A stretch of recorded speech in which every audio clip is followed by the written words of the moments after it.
started because our cameraman has to leave really early. I like that. He has to leave at 7:30? All right, let's go. No, I usually leave at 5 after, but.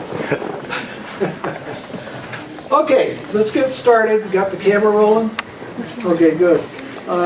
This is March Aero Club safety meeting for the month of May. And my name is Roger Mann, and I'm your, well, I started to say your finance person, but. Host for the night. Yeah, I'm the safety officer too, so. And John didn't show up, did he? John Law? I haven't showed up yet. Yeah, huh. Anyhow, everybody knows Bob. He's the Aero Club manager. Got Jerry Rollis, who's one of our instructors. I'm trying to find everybody. Randy's instructor in the back. Yeah, I know. I can't. Where is he? Oh, he's hiding. Yeah, there he is. Randy Ball, who's one of our other instructors from the T-34s.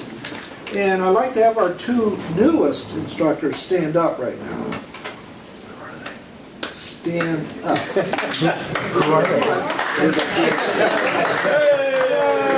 Come on. Stand up. We want everybody to see our newest instructors.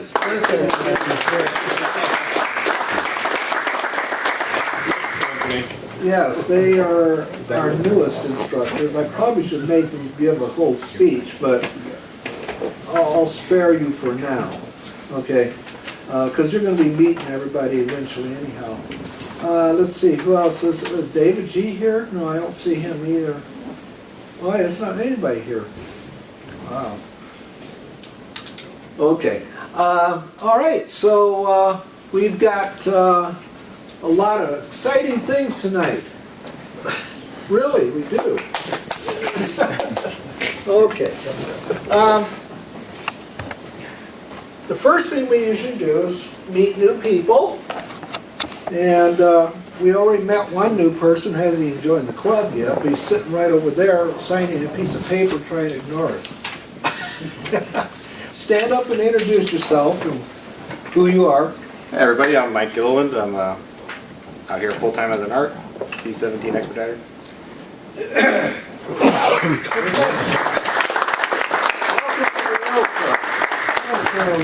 Okay, who else? Anybody need wings? Yes.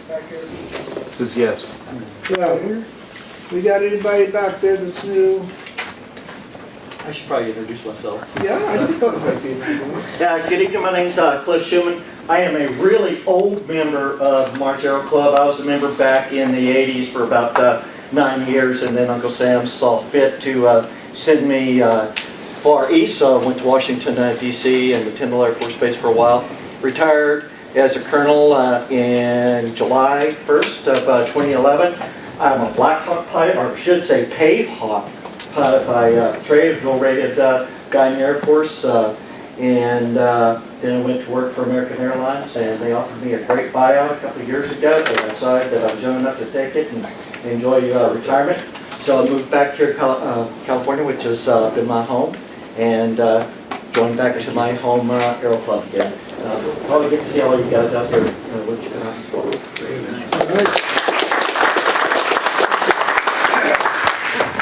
Okay, and I know Steve Rich came in. He's a former instructor many, many years ago. He's still a member of the club, and he's the one that has that neat looking airplane sitting out there on the ramp that everybody keeps asking whose airplane is that? And I go, that's Steve Fitch's airplane right there. He spent, what, $3,500 from the paint job on that thing? Signing sheet, anybody? How much? A little bit more than zeros, okay. Yeah, okay. And let's see. I think that's it as far as new people are concerned, I think. Okay. All right. Has anybody soloed here lately for the first time? Has anybody done their first cross country? We had one today. Didn't we have a solo today?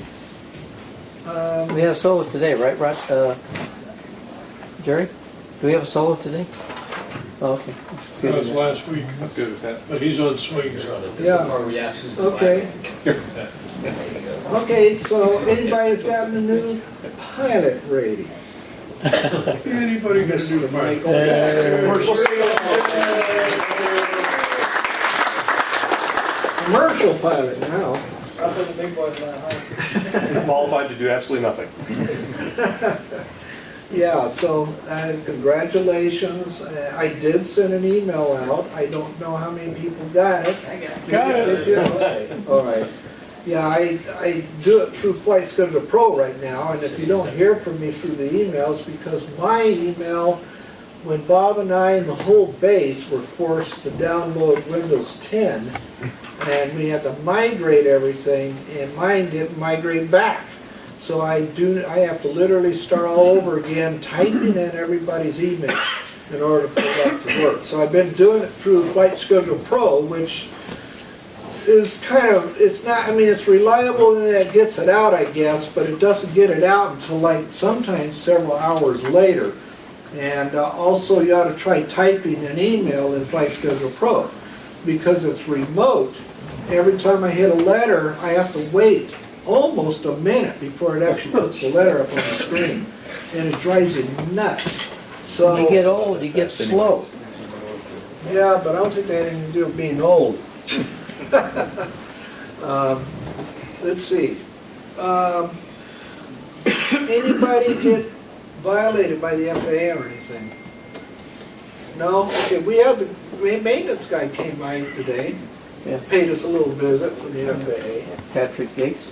Yeah, Pat Gates, he used to be out here on the flight line many years ago, and pretty good guy actually, so we weren't too worried about anything, but we don't do anything wrong anyhow.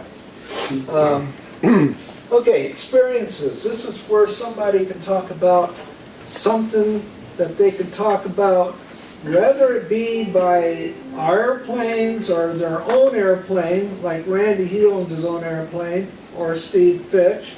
Anything that might be interesting to the rest of the Aero Club, as far as anything that took place that might be interesting to talk about. No? Okay. Yeah, it's a little bit off subject to end by becoming an Aero Club member for the Catalina. Just pay them a lot of money. So Yeah, anyways, the wife and I ended up by going over there and camping out on the airport there, and then walking the trail. But it's kind of a doable thing. okay. That's neat. Yeah, I know you went over there and he did this hiking thing over there, if you like to do that. And he also, he lives up Lake Isabella, right? And you have a cabin up there. And there is a campground that you can actually park your airplane next to and camp out. We, for a long time, talked about it, Bob and I, about having a flyaway weekend up there, which I think would be kind of neat to do. Obviously, when the weather gets a little bit warmer. But it's a lot of fun just to go out there and just do a camp out. Okay, I noticed Mr. Maramoto showed up. You have anything to say? Nope. Nothing? No yelling at us or anything? You Nope. Just keep flying safe. okay, okay. All right. He's the guy that runs everything down there at the base op, so he's the guy you want to stay friends with. Okay, we're going to talk to Bob, the Aero Club manager. He's going to stand up and give us a little bit of a 4-hour speech, maybe. And then we're going to have Randy Ball stand up and talk to us. And then after we get done with all that, we're going to go into what our subject is tonight, which is single pilot resource management.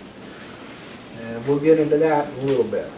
So first, we'll talk to the Aero Club manager. I just ran across that on the FAA site the other day. You did? Yeah, you didn't tell me it's about teaching that. Well, I didn't think I had to tell you what I'm teaching. Yeah, it's... Actually, I got a lot to cover here tonight. I'm really sorry, but monthly coupons. So some people are just putting in the coupons, they're not signing them, or they put in the invoice on the $5 coupon each month applied to the flight time, and then Roger has to get on the telephone, or he has to say, no, we're not going to charge you. We're not going to give you that discount, and we're going to charge it to your credit card. So just be aware if you're going to use it, to make sure you submit it and that you got it signed off to be legal. Cleaning aircraft, that means struts, fuselage, and windows. A lot of people just do the windows, but it's a club and everybody has to help everybody else out. So if you see oil in the fuselage, put some of the squirt stuff on there. It's a cleaner and it's non-corrosive, and try and wipe down the best you can. T41As, we're getting better with for oil usage. We're still having some issues of not marking it down. And one of my biggest problems, because Roger and I are so tied up with computers, and that's basically all we do is sit on our behinds on a computer all day long. We're the inverted pyramid, and everything filters down to the two of us trying to get stuff done, which should be done outside somewhere else. But when you're putting oil in the T41As, be sure and wipe off the stick before you put it back inside, because what happens is that it scrapes the oil off the dipstick, it runs down the tube, and then the belly gets pretty greasy and oily along with the strut. So if you just grab one of the towels that's in the Connex and take it with you when you're checking the oil, wipe the thing off and stick it back in. And also make sure that it's turned, 90 degrees so it doesn't come loose. I mean, sometimes I go out there and the things are just pushed in there, and that little keeper isn't in the slot of that dipstick, which means that the dipstick can come loose and you start squirting oil out of the engine. Credit cards, look at the template we have up there. It's kind of easy, and don't forget to put the invoice number up on top of the box that normally has all of the data information and the cost for your invoice. These things are brand new. We had them initially on the landscape issue, which was long. Now they're on a vertical thing. So the little box is probably about 2.5 by 2.5. Unfortunately, that's what the bank said. So try and help out that, and don't forget your credit card 3-digit code. A lot of them are coming in without that little code back there. Pencils and certificates. Pat Gates was out today because I had to ask for a new airworthiness certificate. The airworthiness certificates are placed in the pouch along the left-hand side of your left leg for the pilot side. It's not a pencil holder. This thing was shredded that we had in 03 November, and I ended up spending about 20 minutes trying to scotch tape the thing together to make it legal to keep it in one piece. Now it's been replaced. So if you're having a problem with your pencils and what have you, buy a knee board. They're very inexpensive. We can order them and stick it on your knee, put the pencil in there. You got a writing pad on your knee, and you got a pencil holder. So help us out, because the FAA does not like certain things. Excuse me. It's another car dealer. We're trying to find a new car. Oil in the Connex, another big issue. I get a call and says there's no oil in the Connex. Well, who took the last 2 quarts, or who took the last quart? And why isn't it reported back to Roger and I? We get so tied up sometimes the computer, we get stuck. And if we don't go out there and check this on a daily basis, like right now, I was out there cleaning out the barrel because I have an inspection on Thursday morning. So I got a double wrap in the barrel with wipers in there so that we don't get fined. And Hazmat's been giving us a hard time, but we've been doing this for 25, 30 years, sticking a little barrel out there, the empties. But I look at the Connex and I got 4 quarts left. Someone should have said, okay, we're down to 4 quarts, just be aware of it. Keep Roger and I informed so we can keep that Connex with 12 quarts on the shelf at all times. We got 2 kinds of a mix in the multi-grade. I got a 1550 and I got a 2050. They're both compatible. So one's a little bit older than the other. The Shell oil is a little bit older than the Phillips. And we got 2 cases out of from Customs. They aren't using it anymore, so they brought it over and gave it to us, so it kind of helped us out. Gave us $100. But anyway, both of those are compatible. I got a question for everybody. Where does one find the answers on the procedures for cleaning an aircraft, at least in the T-34? So there's a procedure, and it's listed on what we should be doing. That means struts, windows, fuselage. Does anybody know? Does anybody do any of the tests? I've already given you a hit. I get 5.7 sponge bath today, so How hard was the shower? Good. That little love affair we got going. Yeah. Well, it's on the written test. It's actually on the closed book for the T-34A. So if you had done it and you didn't pay attention to it, that's where your procedures are and what you should be doing to an aircraft. So if you follow that procedure, and which is required by us as a club, because we're all club members and we all contribute to the club, clean the airplane for the next guy, not just the windshield, but you know, during the heat, you can leave a bug on there from the morning, and by the afternoon you got to scrub the thing off because it's baked on the wing. So help out the next guy, help us out by keeping it clean, and that's all I got. Thank you. Nobody's gonna clap?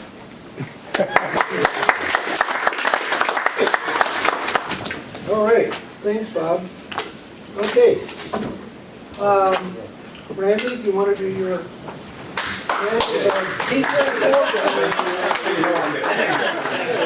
Okay, this is about an hour on LORAN navigation. Mine doesn't work on the airplane.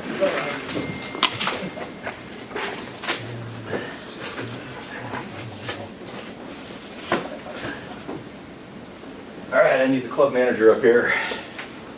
Oh, jeez. Now I got to write another letter. So this does look like a part to an airplane, but it's not. I'll show you in a minute.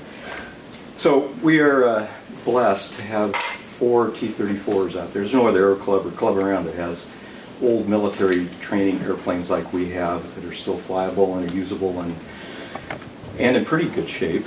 We're working on it. Yeah, We're I getting know. there. So we have 4 of them, and 5, we'll have 5 shortly, right? Got it. Anyway, so we are blessed to have these airplanes, and we get a chance to, you know, go out in the community and do patriotic events. Today we flew at the Riverside National Cemetery, and we honored a hero of 3 wars. The pilot that we flew for today flew in World War II, in Korea and Vietnam. Nice. And it was really special to his family. I was in the crowd with the walkie-talkie, the handheld, and you know, the impact you have on the family when you do those flybys is just, you know, immeasurable. So we're very happy to have these T-34s. Thank you, Bob, for making a pitch for keeping them clean. I know the T-34 guys are trying pretty hard to keep them running, not treat them like a Hertz rental car, so keep up the good work. We had the pleasure of flying the T-34s in the March Air Show, and it came out pretty good. In fact, it came out so good we got a picture of it. So we're going to update your wall with the 1979 photos of T-34s. So we got one from 2018. So. Hey.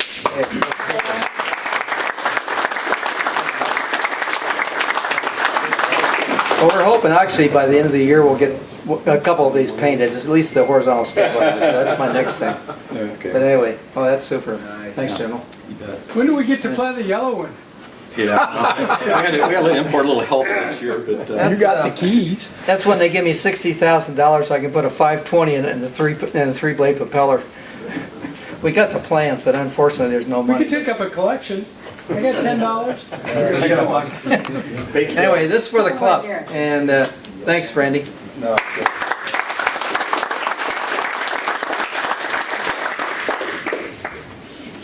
Thanks, Randy. Okay. Anybody's ever flown this before? Yeah, some people have. With or without the windshield covers.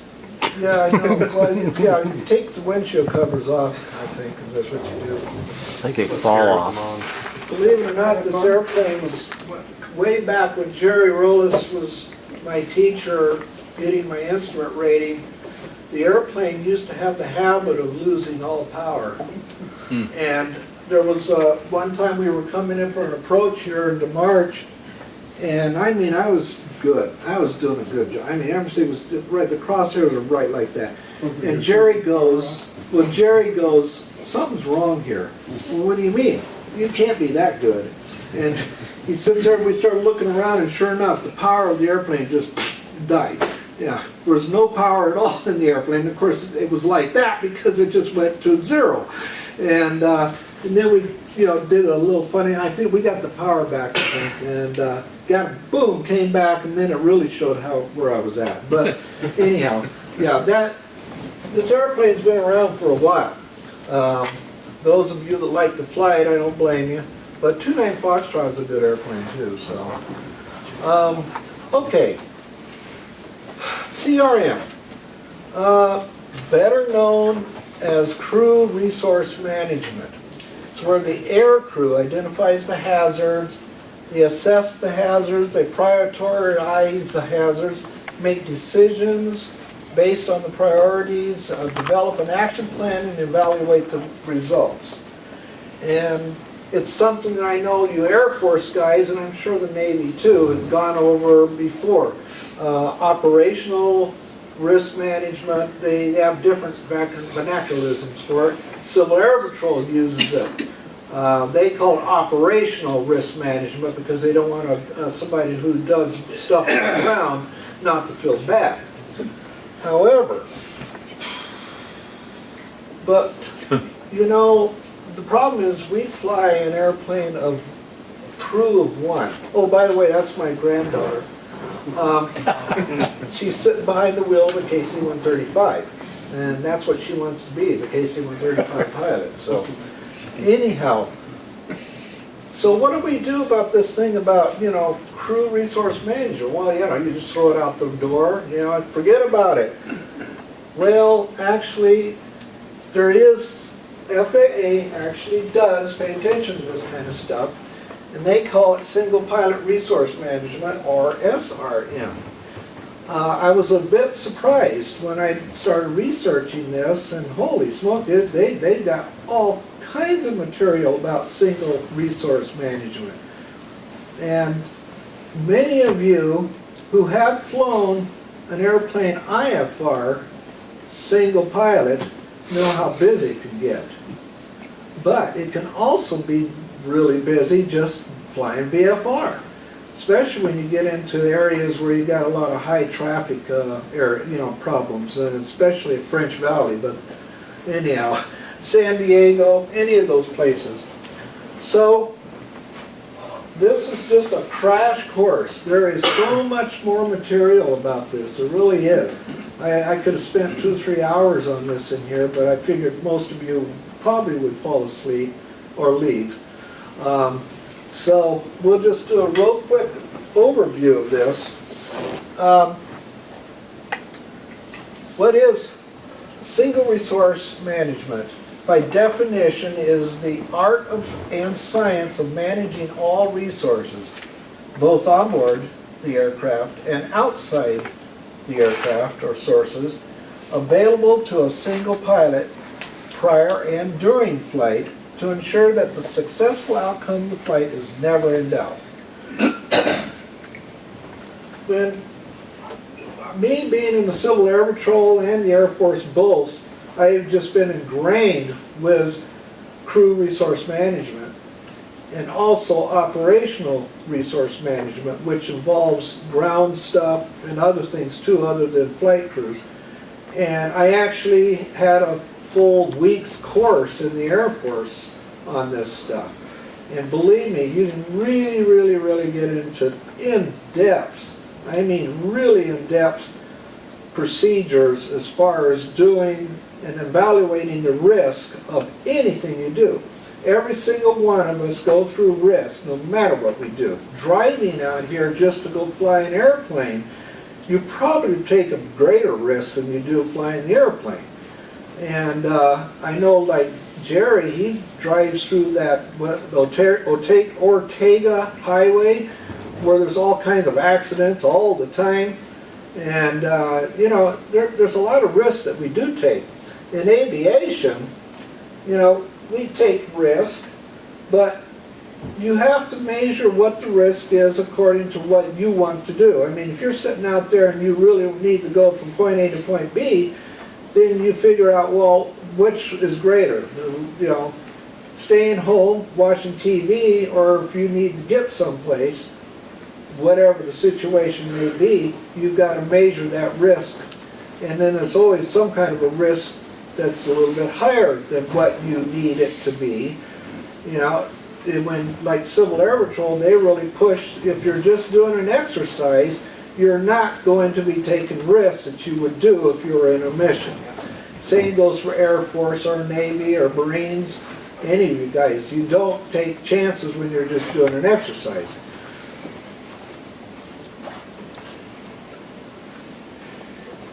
Okay, basically it's just gathering information. What this program does here, what I'm going to go over, is it kind of covers everything that I kind of talked about that an airliner would do, except that it's shrunk down, and it's the program I'm going to give to you tonight, which is in the FAA Advisor Circular. Aeronautical circulars, and I forgot, you know what, I didn't put it up there, and I totally forgot what, it was 72, oh gee, I forgot what it is. You can look it up. All you have to do is just look at resource management, and then they'll show you all the advisor circulars that are out. But they have a whole program on this stuff. The big thing that you're looking for is situational awareness, which I know you guys have heard from me before. You students will hear it from your instructor. Task management, automation management. In our airplanes, not so much so, because we have the typical steam gauges. But many of you have handheld devices which can get you in trouble or keep you out of trouble. Risk management, aeronautical decision making, and controlled flight into terrain awareness. All of these things we've had safety meetings on over the years.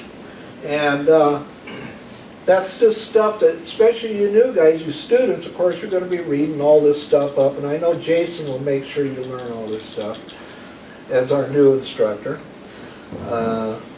Okay, the practical side of this.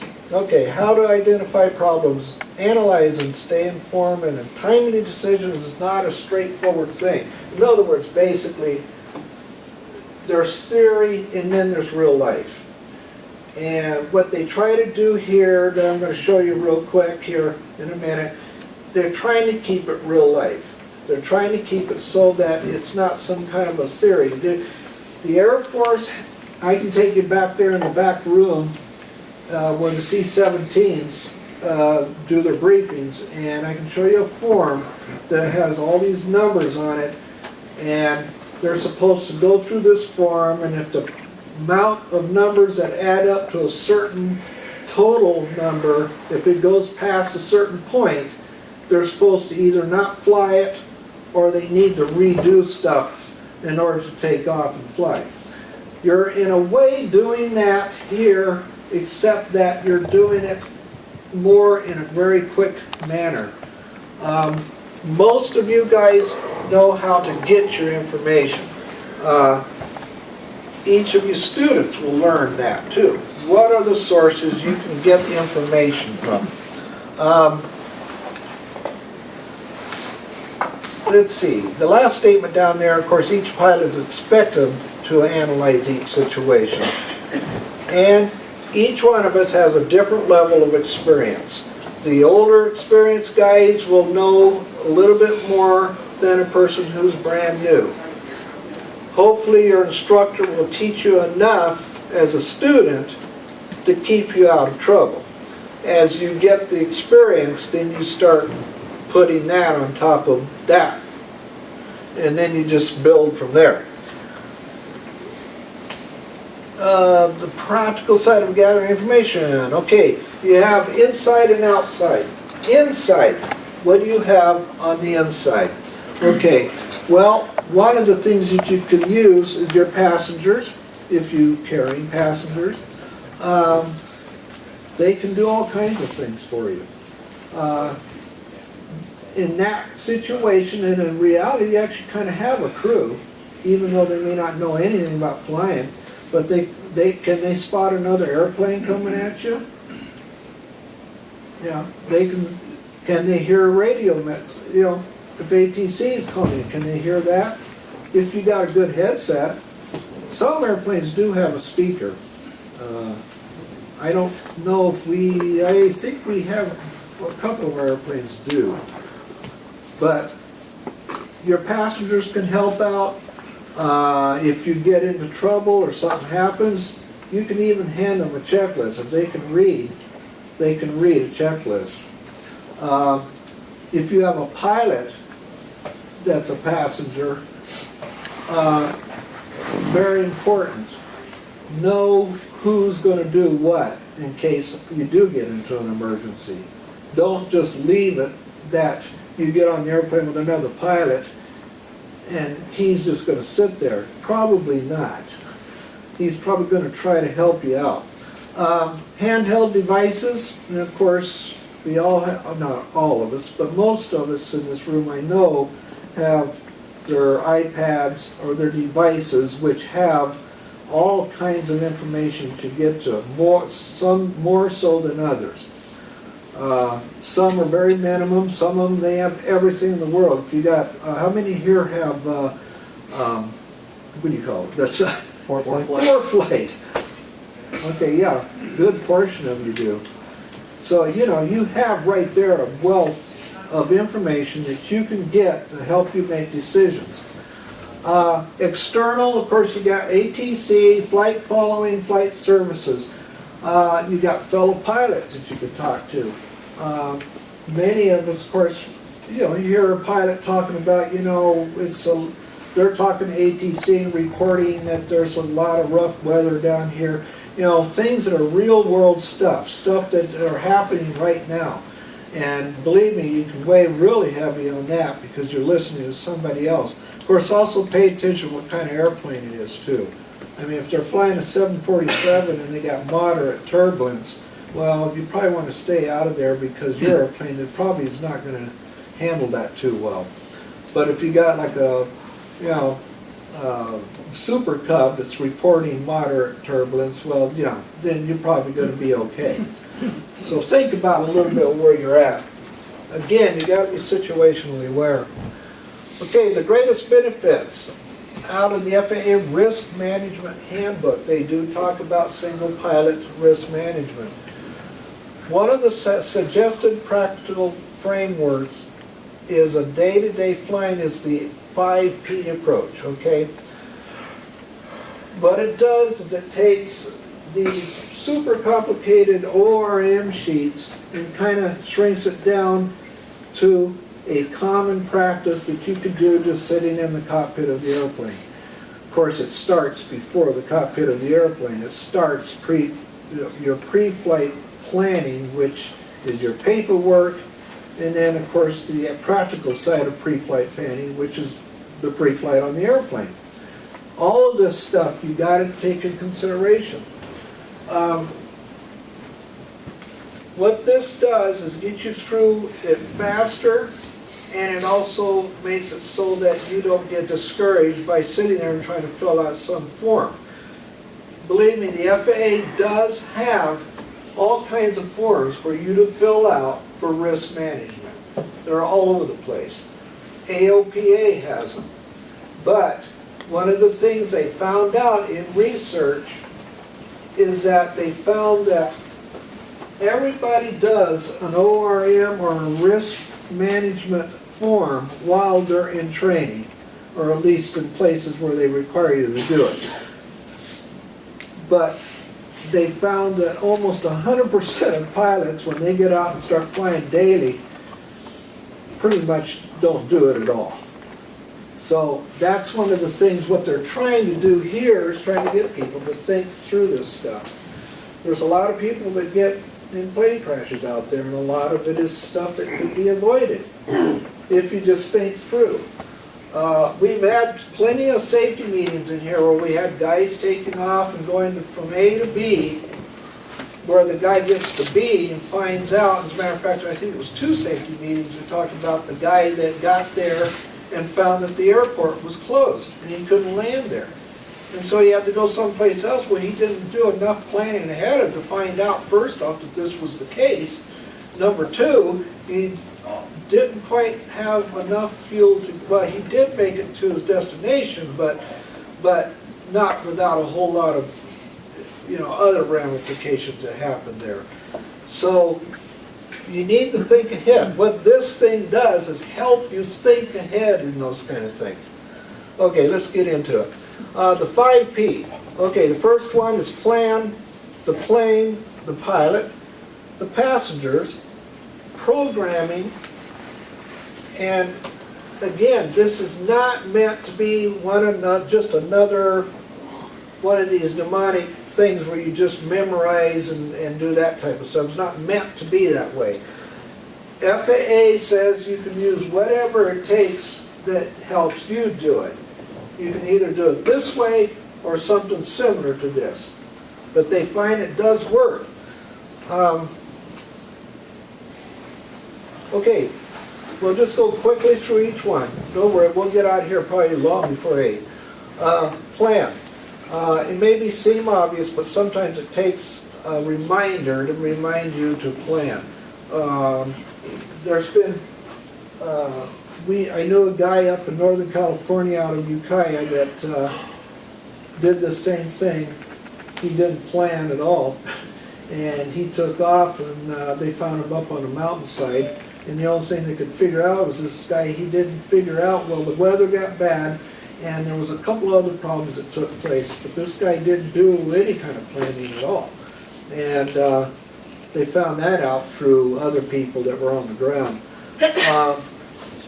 You could talk about that guy that overgrossed his airplane too, that you saw, that left Corona. The basic element of cross-country planning, you need weather, you need route, the route that you're going to go, fuel, current, hubs, and all that kind of stuff. The pilots will review the update and update the plan at regular intervals in flight, keeping in mind that any change can change the original plan, or in other words, Plan B. This procedure that I'm talking about, where you're talking about this whole layout, goes throughout the whole flight. You start out at the beginning, before you even take off. You do it quickly again just before takeoff.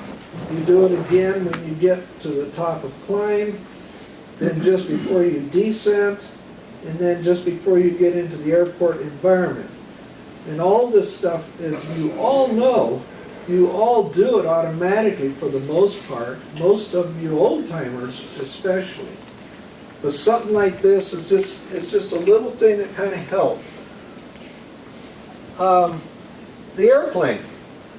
Well, everybody knows what they need to do with the airplane.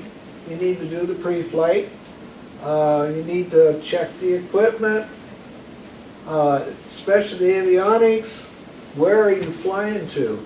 Are you flying into Class B airspace, or are you just going to go out to some place like Kingman, Arizona? Again, you're planning. You should be proficient in all equipment that you have on your airplane. That's one of the things your instructor is trying to get to you. You need to know how to operate that stuff. For you students that's going to get a check ride, or even you guys that commercial check rides or instrument check rides, you need to know how to operate the stuff. One of the things that as a safety officer, that I see is people crashing because they were spending their time trying to figure out how to use, especially this new stuff. We had a Civil Air Patrol plane crash, killed both high-time pilots. The guys had thousands of hours, one of which used to fly at Edwards Air Force Base as a test pilot. And they flew a perfectly good Cessna it was a 182, wasn't it? It was a 206. 2A2T. Yeah, and it had the new Garmin 1000 in it. And they flew into the only mountain that's out there by Las Vegas, just out of town. They flew right in the side of that mountainside because they were all looking at how to operate this system. The AOPA president, the former one, Mr. Alexander, I think it was, we sat in on a meeting with him one time, and one of the things he said the first time he started flying a glass cockpit or any airplane that was more complicated, he shut everything off and just kept the primary instruments that he was used to first. Then he worked his way up and turning on things, especially with the glass cockpit. Anyhow, Be aware of any abnormal indications. Everybody knows this. This is stuff that's not new, but this single pilot resource manager will help you to remind that. When I flew in a cockpit airplane with the Air Force, where you had a crew, you had everybody up there doing this stuff. You had a co-pilot, you had a flight engineer, for those that still have flight engineers. You have a loadmaster in the back, and then of course the aircraft commander, and ATC, and you have people that can divide up the jobs. But when you're in there by yourself, you don't. And the tendency is for a person who's doing something by themselves is to forget certain things. That's why you have a checklist. So FAA suggests that you just kind of put down what your plan is and just put it on your knee board. You know, like what we're doing here. You can just put down there just a real quick little notes to remind you of things that you might forget to do. Again, that's why we have a checklist. And this, in a way, is kind of a checklist. Okay, the pilot.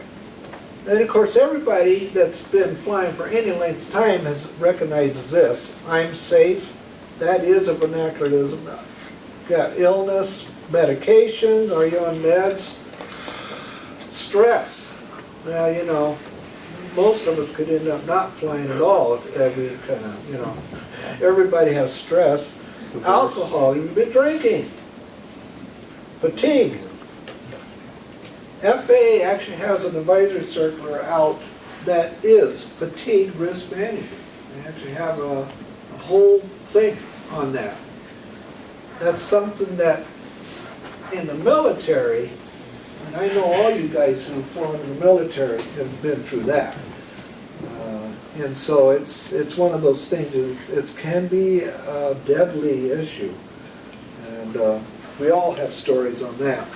And then you got emotions.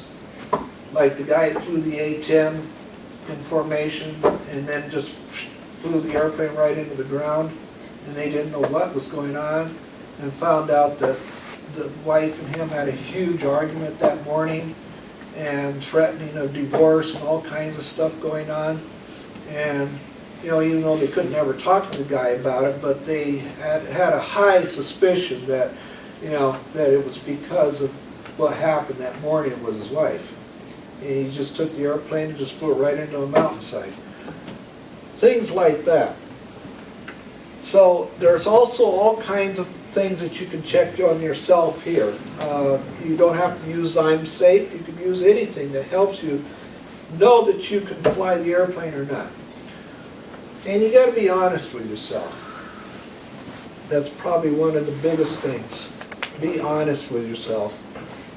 Passengers, they can be a great help.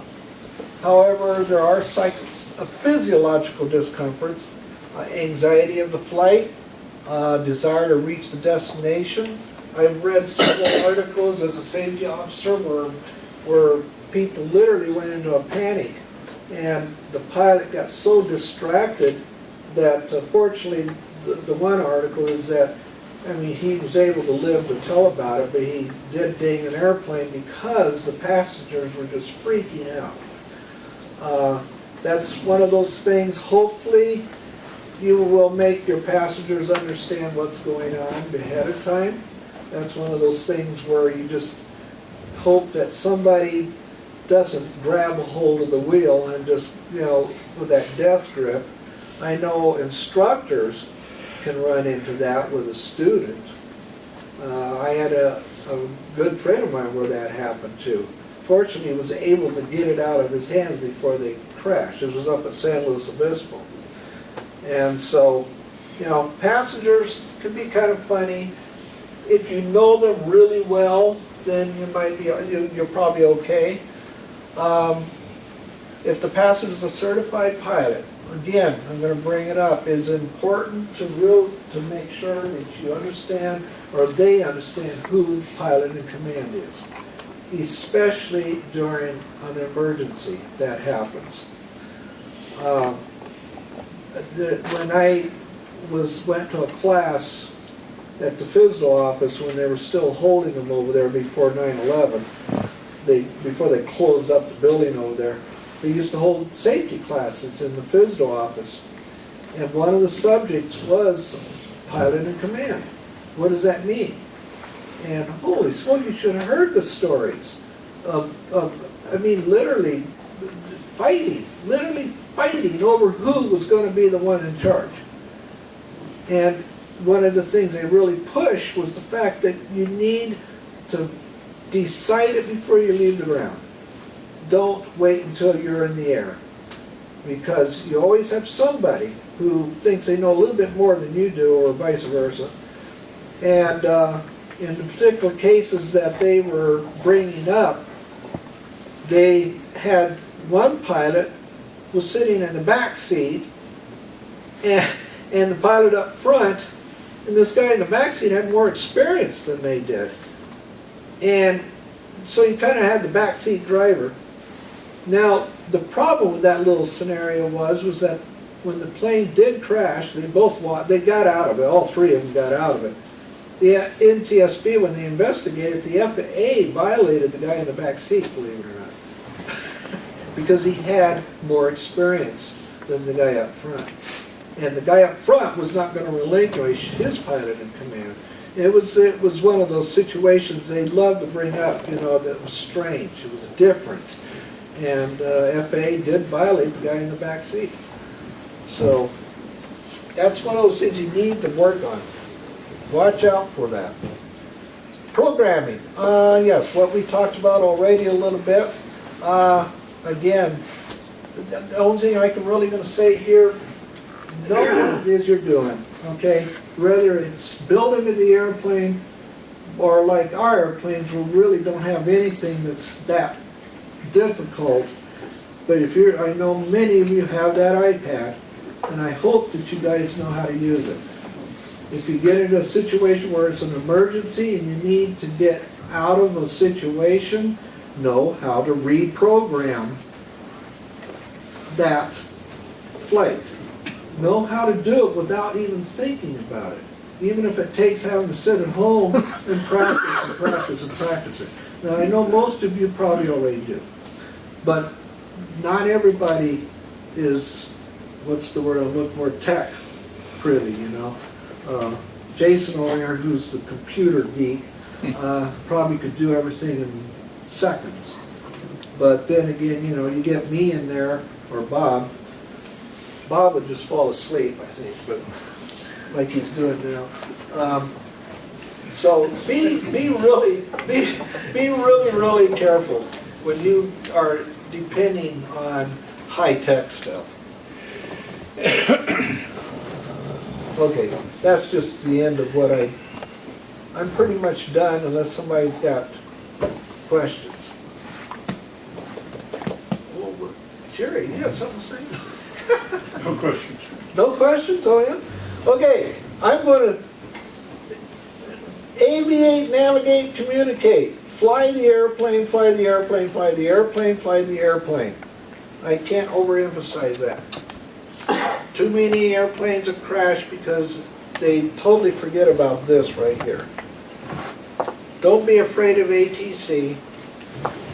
If you're in an emergency, you are the boss. Actually, you're the boss anyhow. And don't let ATC intimidate you. For you young guys who are just starting out, very, very important. It's one of the things you need to understand.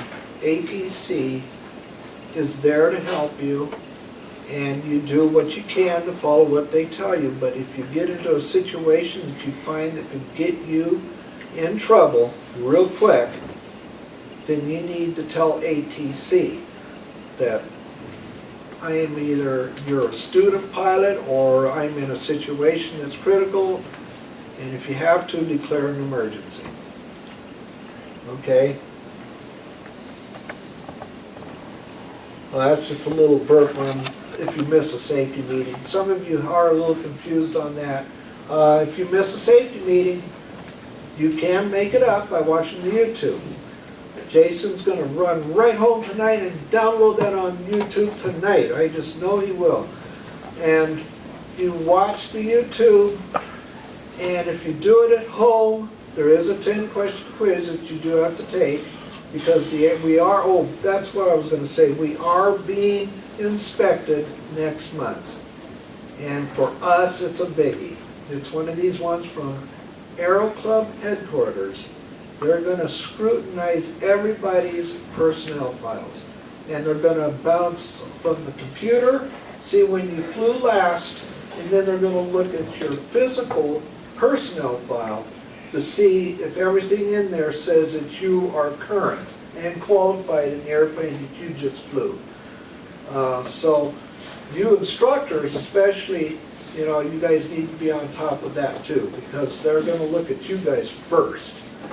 And of course, you know, you two just started. So, you know, I can tell you right now, they're probably gonna pull your files first.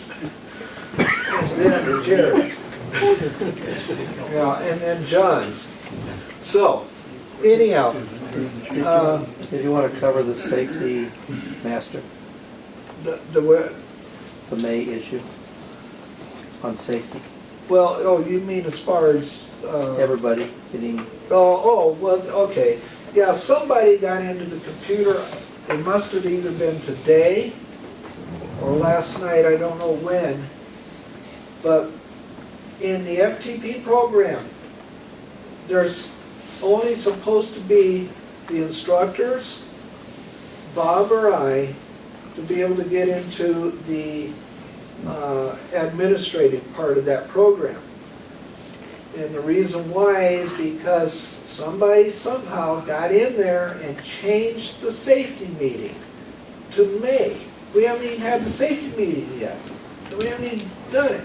But they went and changed it to May. There's two parts to that program. One is just where you yourself is under the safety meeting that you attended last. And then there is under the administrative part of it, there's a part up there where you can actually change when the safety meeting took place. And when you do that, it changes everybody in the whole Aero Club. And then I gotta tell you, like this meeting here, until Jason has it downloaded into YouTube, I don't update it yet in the computer. As long as you don't touch that, or I don't touch it, and change it to May, you can still fly all you want, even the people that didn't attend the meeting.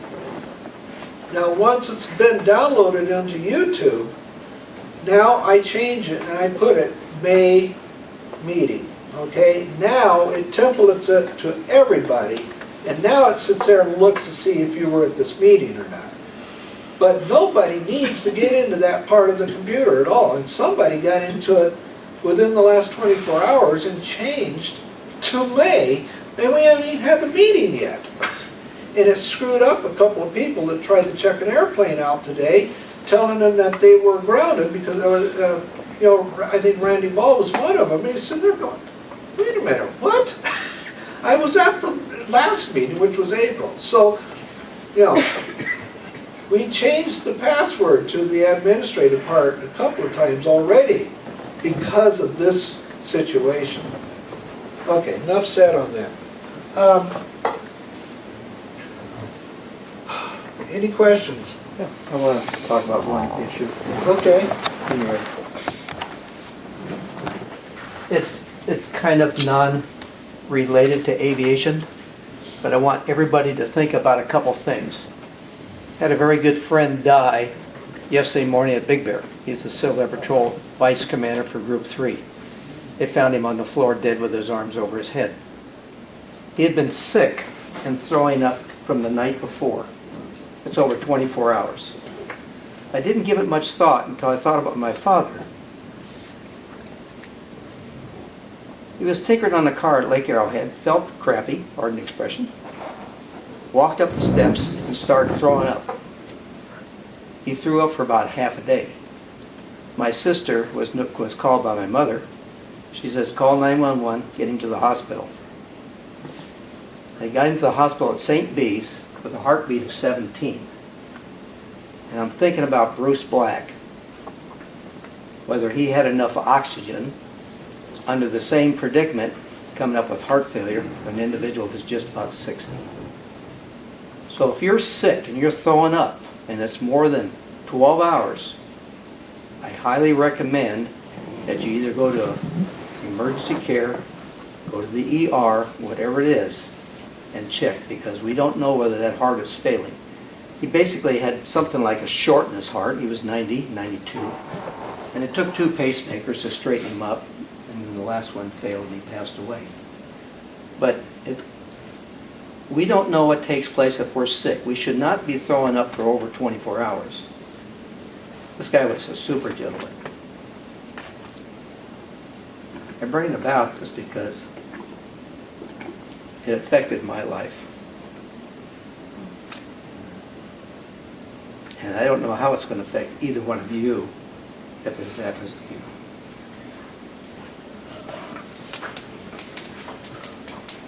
Okay. Next meeting is 19 June. And, And that'll be the new airplane we have? yeah, that's, yeah. That's what we